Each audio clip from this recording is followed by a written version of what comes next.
Kenapa kau memilihku tapi meninggalkanku? Hei, kenapa menghentikan ceritanya? Ayo cepat lanjutkan, aku sudah sangat penasaran. Riri tak tahan melihat Riri yang hanya diam setelah setengah jalan bercerita. Iya, aku juga penasaran. Apa yang dikatakannya? Lucky dengan mata berbinar-binar juga menunggu respon dari Riri. Itu... Riri berhenti bicara dan hanya menunduk sambil menggigit bibirnya. Apa dia menolakmu? Tanya Riri yang sudah tidak sabar sehingga menebak asal berdasarkan mimik wajah Riri. Riri menggelengkan kepalanya. Jadi dia menerimamu? Kini giliran Lucky yang bertanya. Riri kembali menggelengkan kepalanya. Lalu, Lucky dan Riri bertanya berbarengan kepada Riri. Mereka menunjukkan wajah penasaran dan tidak sabar dengan kelanjutan cerita Riri. Dia diam saja, dan sejak saat itu, tidak bicara apapun lagi. Aku mencoba untuk mengajaknya bicara, tapi dia diam saja. Hanya mengantar sampai rumah, dan kemudian membukakan pintu untukku turun, lalu pergi menjauh. Tidak bilang apa-apa lagi. Jawab Riri masih dengan pandangan yang menunduk ke bawah. Tak berani melihat kedua pasang mata yang sedang menatapnya. Hah? Lucky hanya bisa menghela nafas sambil menyandarkan tubuhnya di kontainer, tempat Riri menyimpan semua animenya. Apa dia menyukaimu tapi dia tidak berani mengatakannya? Karena takut dipecat oleh papa? Atau dia takut dimarahi oleh paman Sandi? Riri menyeletuk. Hah? Apa hubungan paman Sandi dengan Juna? Tanya Lucky penasaran. Juna adalah anak dari paman Sandi. Riri menjawab karena Riri masih menunduk. Ah, begitu ceritanya. Pantas wajah mereka sepintas mirip ya, celetuk Lucky. Mereka bertiga hanya diam dengan spekulasi masing-masing. Tak berani untuk mengutarakan pendapatnya tentang isi hati Juna.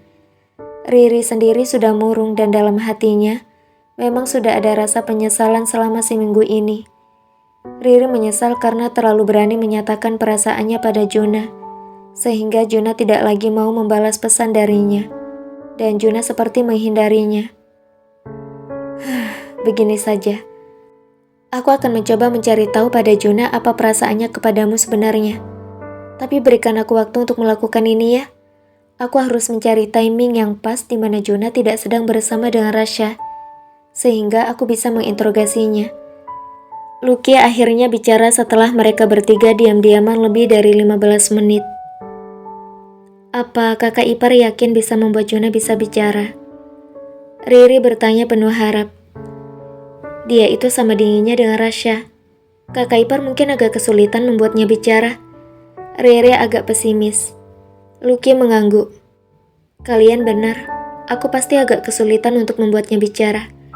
Tapi aku yakin kok kalau aku bisa membuat Juna bicara. Hanya saja ini butuh waktu. Kalau menurutku, dia tidak menjawab bukan karena dia tidak mencintaimu, Riri.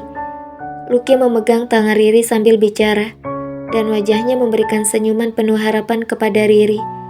Walaupun hati Lucky masih ragu, tapi dirinya yakin bahwa Juna adalah tipikal laki-laki yang sangat baik, dan tidak mungkin menyakiti hati wanita. Jadi menurutmu, dia mencintaiku? Riri bertanya agak takut-takut. Aku tidak tahu, dan aku tidak bisa jawab soal itu. Tapi menurutku, Juna butuh waktu untuk mencerna perasaannya padamu. Karena bagaimanapun juga, dia adalah karyawan di keluarga ini. Kau tahu kan masalah status sosial? Lucky dengan berat hati mengatakan kalimat terakhirnya. Mereka berdua mengangguk paham maksud Lucky bicara demikian. Apa kau pikir papa akan marah kalau tahu aku suka dengan Juna? Riri bertanya ragu pada Lucky dan Riri. Aku rasa papamu adalah orang yang baik dan tidak melihat pada status seseorang. Mungkin kita harus menanyakannya nanti ketika Juna sudah menyatakan perasaannya padamu. Kita tidak bisa menanyakannya sekarang, karena aku khawatir kalau papamu nanti akan meminta Juna untuk menerimamu dengan memaksa, celetuk Lucky. Kau benar kakak ipar. Aku tidak ingin kalau sampai Juna menyukaiku hanya karena perintah dari papa. Aku ingin hubunganku secara natural dengannya. Dia benar-benar mencintaiku, dan aku benar-benar mencintainya. Walaupun sekarang harapannya sangat tipis. Riri kemudian menunduk setelah menyelesaikan kalimatnya. Hei, jangan berpikir macam-macam.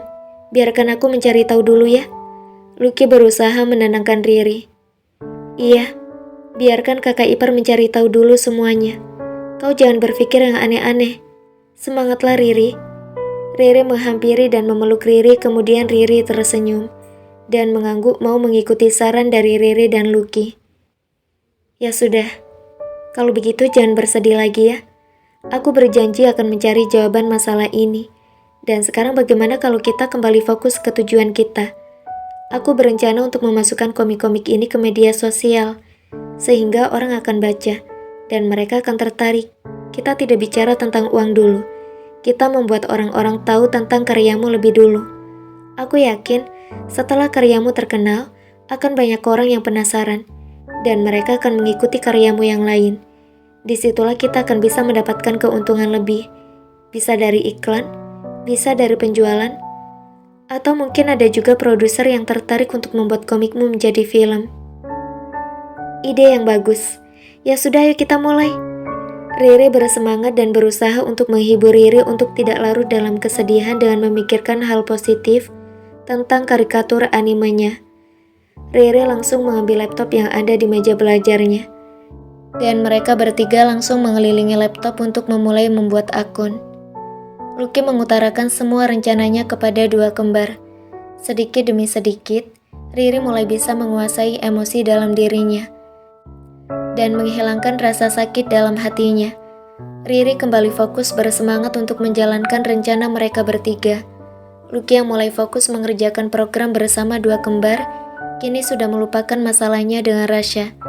Apalagi mendengar cerita Riri tentang Juna, membuat Lucky tak lagi memikirkan Rasya, tapi lebih berusaha untuk menghibur Riri melupakan masalah sakit hatinya, karena Juna yang menggantungnya. Ketiganya bekerja antusias, tidak ada beban di wajah mereka, karena mereka sedang melakukan sesuatu yang mereka sukai. Hingga tak terasa, mereka baru saja menyelesaikan membuat akun promosi untuk anime Riri ketika sudah masuk jam makan siang.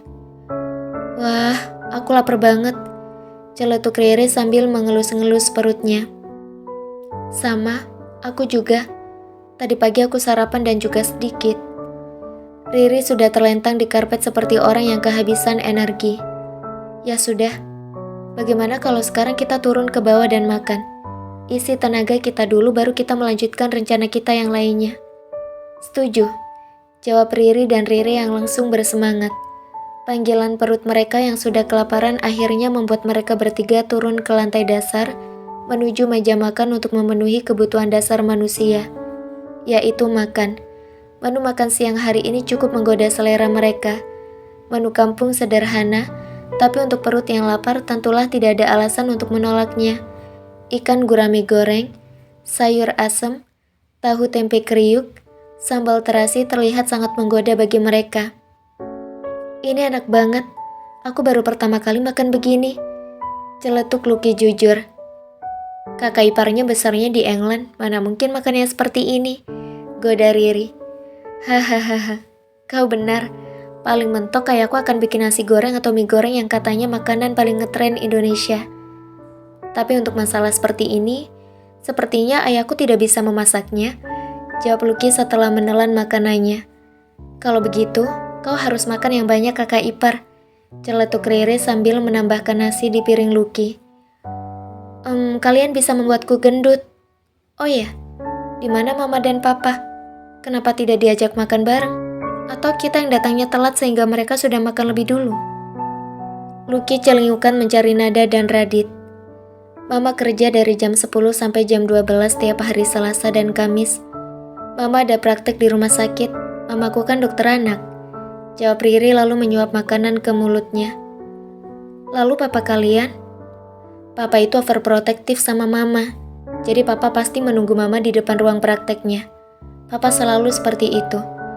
Sifat overprotective papa sama persis kayak Rasya. Jadi kamu siap-siap aja kalau nanti Rasya bakalan overprotective sama kamu kakak ipar. Mereka berdua itu 11-12. Kata mama, sifatnya Rasya itu mirip banget sama sifat papa. Rere menimpali. Tentu saja, Rere tidak sengaja mengatakan semua itu kepada Lucky. Tapi sebutan nama Rasya dari bibir Rere sungguh mengganggu hati Lucky. Pikirannya kembali kepada Rasya dengan segala macam praduga dalam hatinya. Sudah jam makan siang, tapi belum ada juga pesan yang masuk ke dalam handphoneku tentang keberadaannya. Rasya, aku sudah berjanji padamu kalau aku akan mempercayaimu. Tapi saat ini hatiku ragu. Apa yang kamu sedang lakukan di sana? Apa wanita itu sangat menggodamu sehingga kau dengan mudah melupakan aku? Atau saat ini, dia melarangmu untuk pergi? Kenapa kau memilihku untuk menjadi istrimu? Kalau kau masih mencintai wanita itu. Aku sungguh menyesal sekarang telah membiarkanmu pergi. Harusnya aku biarkan saja wanita itu mati. His, apa yang kau pikirkan, Lucky? Ayahmu akan sangat sedih jika kau melakukan hal itu karena dia tidak pernah mendidikmu untuk melakukan itu.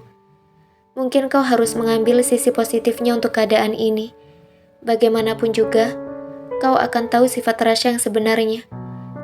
Dan kau beruntung karena dia belum merenggut mahkota kewanitaan milikmu. Lucky mencoba untuk menghibur dirinya sendiri dan menyemangati dirinya. Lucky juga beberapa kali mengecek handphonenya. Berpura-pura mengecek media sosial karena tidak ingin membuat Rere dan Riri khawatir. Tentu saja, hal itu membuat Lucky semakin galau. Ingin rasanya menelpon langsung nomor Rasya, tapi Lucky tidak memiliki keberanian yang cukup untuk melakukannya. Hari ini kita sudah menyelesaikan proyek Anime Riri.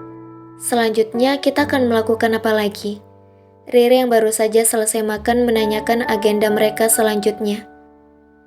Bagaimana kalau kau melunasi janjimu padaku untuk memakeover wajahku?